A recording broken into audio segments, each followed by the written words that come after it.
Ai, esse combinado aqui é o seu. Muito obrigada. Que bonitinho, iFood. gente. Muito fofo. Achei muito fofo mesmo. E é shoyu que fala? É, shoyu. Ah, tá. Cada um fala de um jeito, né? Porque eu escutei você falando shoyu. Eu falo shoyu. E aí, onde estávamos, então, em você estudando aqueles anos todos, com um monte de gente falando para que não dá certo. Parece que o jogo virou, não é mesmo? Então, aí o que aconteceu? Quando eu passei para São Paulo, no concurso de São Paulo, eu passei concomitantemente em Minas Gerais. Então, é natural, né? Quando você já sabe... Só um segundo. Pedrinho, pede pra alguém lá embaixo trazer um potinho pra poder abrir o... Ah, é? Obrigada, meu amor. Desculpa. É só porque interrupção esse... quando chega a comida, a gente tem que lidar com tudo aqui. Sim, continue. Então, e aí aí eu vi aquele sonho chegando perto, porque eu passei em São Paulo, aí passei em Minas Gerais, aí eu fui fazendo os 2 concursos de forma concomitante. E aí você eu foi fazendo os dois ao mesmo tempo? E aí eu tive a opção de escolher São Paulo, que é a cidade que eu tenho. A cidade não, o estado, né? Que eu tenho a minha família, meus amigos. Aí eu falei assim: não, vou ficar em São Paulo. Claro, o meu sonho principal era ser delegada da Polícia Federal. Só que nesse período de 5 anos não abriu o concurso para delegada da Polícia Federal. E quando você passa no concurso, você se sente realizada, né? Afinal, polícia é polícia. E aí, na academia de polícia, eu já estava concluindo a academia de polícia, abre o edital para a Polícia Federal, eu já não tinha nem mais pique de retomar os Começar estudos. tudo de novo. Não dava. Daí eu falei assim, eu vou ser delegada de polícia, vou fazer o melhor que eu posso como delegada de polícia aqui no estado de São Paulo. Mas essa sua determinação veio desde pequena, né? Porque você falou que quase se formou no balé clássico e também você é faixa preta em taekwondo. E contramestre de capoeira. Vocês estão vendo isso? Tá fácil pra vocês? Porque pra gente aqui não tá. Não tá. Não, aí eu acho que Tudo daí é que mais... você pegava pra fazer, você ia até o fim. Foi o condicionamento, né? A rigidez da educação do lado japonês. Afinal, era a minha mãe japonesa, meu pai italiano, mas quem educa... não sei hoje. Hoje não, meu irmão tá educando o filho dele da mesma forma que a minha cunhada. Eles estão dividindo. E a minha cunhada fica muito brava. Quando ela vê os pais falando, nossa, o Marco é tão legal, né? Ele ajuda na criação. Ajuda não, ele é pai. Ele tá fazendo o papel dele de pai. A criação é igual. Ele está criando. Mas na minha época, 45 anos atrás, a educação vinha toda da mãe, claro. E aquela rigidez da educação japonesa, faz uma coisa, vai concluir. Não existe desistir. Tem que fazer o melhor que você pode. Não é suficiente, nunca tá bom. Tem que puxar mais. Então, você acha que isso mais te ajudou ou mais te botou uma pressão, assim? Eu não tenho como ter uma interpretação a respeito do se foi melhor ou pior. Eu não sei se o meu lado competitivo foi fomentado pela minha educação ou se só foi solidificado. Então, eu não tenho como saber. Para mim, é muito bom porque eu adoro ambiente de pressão. Quando eu tô sendo desafiada, eu tô sendo colocada em pressão, em xeque, eu tento me superar, entendeu? Eu não sou daquela pessoa que, eu não quero mais nada. Não, eu falei assim, agora eu vou conseguir. Então eu vou tentar 10, 20, 15, 100, 1000 vezes até conseguir fazer aquela situação. A gente tá vendo até nas Olimpíadas agora de Tóquio a determinação dos atletas japoneses, né? Pra ela poder colocar o... E eu vi a Simone Biles lá mostrando o quão psicologicamente a pessoa pode atrapalhar tudo, né? Em relação a isso. Ela foi muito corajosa. Eu achei ela muito corajosa. E ela deu uma lição de atletas de alta performance, por exemplo, que mais do que o corpo, eles são colocados psicologicamente muito no limite do limite do limite. É algo assim, e a gente viu também, em contrapartida, a Raíssa, de 13 anos, dançando antes de competir. Super sem tranquilona, e lá assim, e dançando. E a gente falava assim, gente... Ela se divertia, entendeu? Ela se divertiu. Ela, assim, não é... ela não tem noção do que... Não, ela tem noção, só que aquilo pra ela é... Não tem aquela pressão. Exato. O psicológico ali, maravilhoso, né? Quando a gente vê o psicológico, ela não tava com aquele peso nas costas. Eu sou a melhor, eu tenho que provar que sou a melhor. Não. Isso vem muito da família dela, acredito eu. Mas acho que de criança, né? As crianças da criação. Não, ela como criança também, ela tem aquela coisa de ser... Aquela situação de ser mais leve, né? Do que a gente... Sim. se autocobrar. A gente tem que aprender muito isso, Ninguém né? tava cobrando dela uma medalha, porque só dela já tá ali, já era um já marco, lindo. entendeu? Exato. E eu a conheci quando ela era pequena e conheci a família dela. Conheceu? Aham, que a gente foi gravar o programa dele no Famoso da Internet. Ai, eu vi no seu Instagram. Sim, sim. E foi muito legal. Mas uma coisa que eu reparei na família dela é que eles não pressionavam ela para nada, para fazer nada. Então, ela não estava nervosa, ela tinha o quê? Uns 8 anos. Ela não estava nervosa até chegar na hora da gravação. Quando foi para começar a gravação, ela começou a ficar um pouco nervosa. Mas o pai dela falou, se você não quiser, o papai fala por você. Porque ele entrou com ela, né? Se você não quiser entrar andando de skate, você não precisa. Se você não quiser falar com a tia Eliana, você não precisa. E ela entrou andando de skate assim, Foi deixando ela solta. Ficou soltíssima. Ele falou, se você errar, não tem problema. Então, desde aí eu já percebi. Que foi a forma como ela foi criada. A forma como ela foi criada. Mas eu achei a Simone bravíssima em priorizar a saúde mental dela acima dos jogos, sabe? Acima do desempenho dela enquanto atleta. Porque ela abriu um olhar para algo que as pessoas tendem a não querer olhar. Todo mundo vê o desempenho físico dos atletas e a gente não vê. Até a gente que está assistindo, né? A gente não vê o quão psicologicamente a pessoa é colocada à exaustão. Muito mais do que fisicamente. Sim.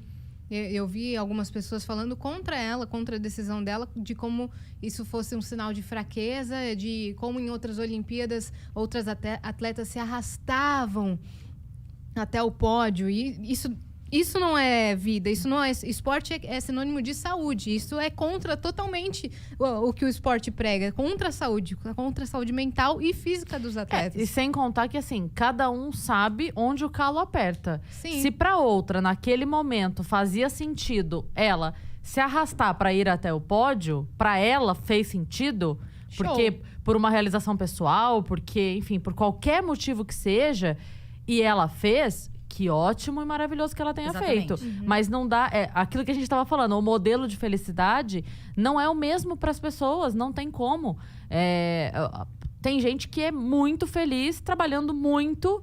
Tem gente que é muito feliz trabalhando o mínimo e ficando mais tempo livre. Cara, qual que é o modelo? Não tem modelo. O esporte é garra também. Dar o sangue também, mas saiba os seus limites. E quem disse que essa decisão dela também não trouxe pra ela uma carga pesadíssima pra ela carregar de cobrança, de julgamento, né? Então, assim, beleza, a outra fez ali um esforço momentâneo e foi aplaudida depois. E ela fez a decisão contrária. Ela tá sendo extremamente cobrada porque não teve... Então...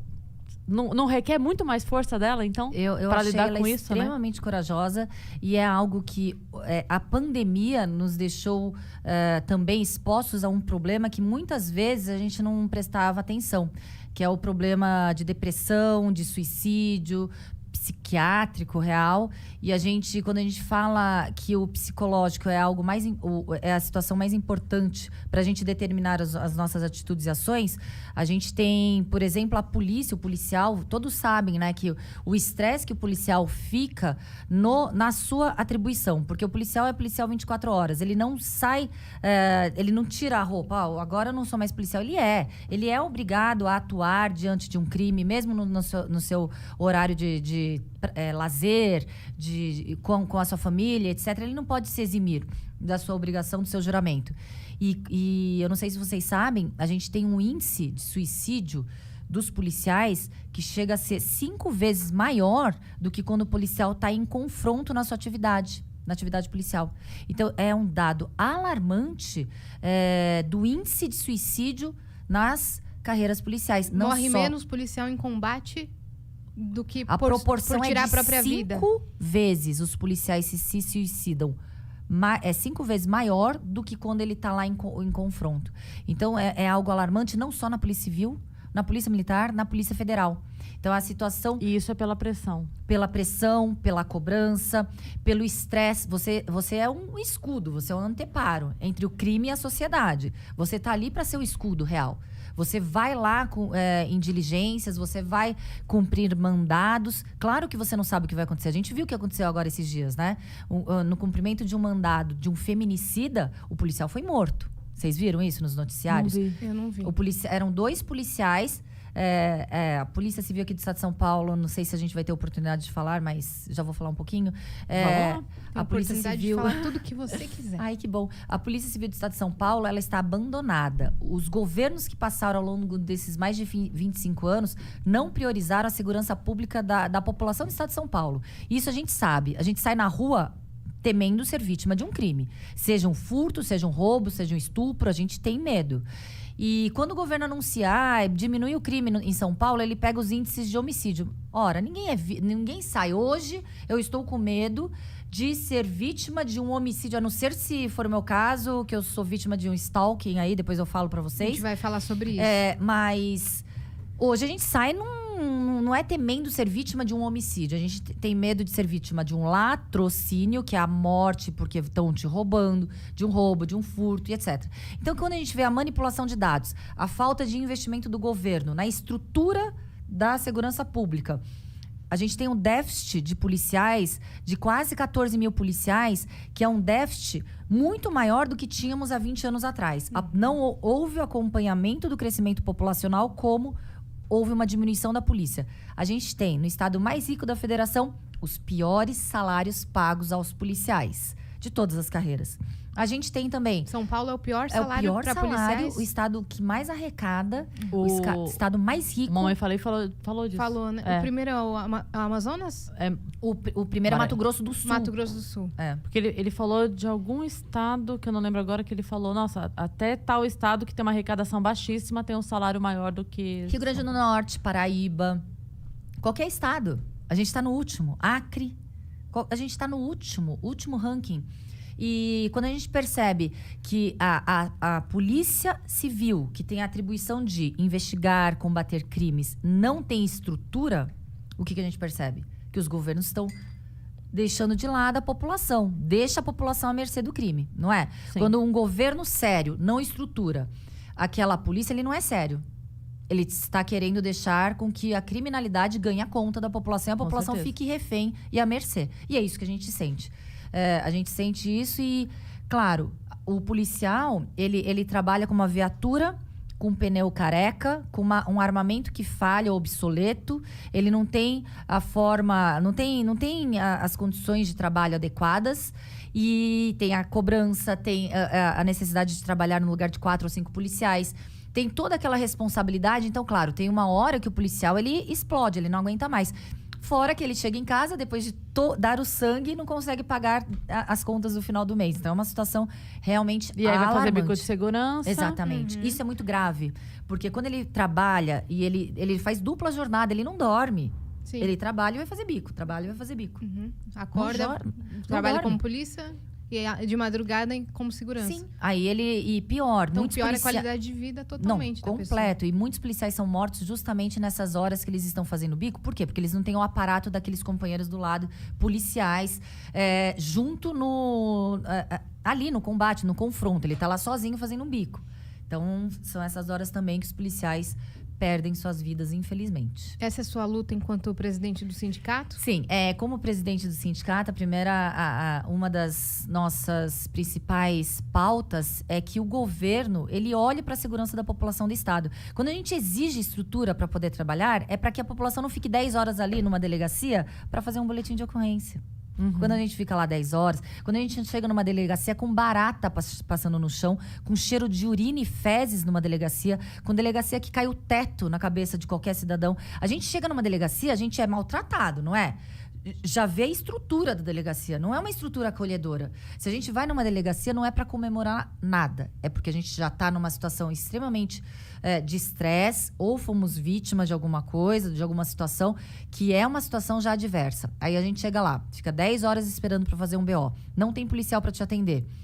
As instalações são insalubres. Então, o governo está pensando o quê com a população? O que o governo pensa ao tratar a população dessa forma?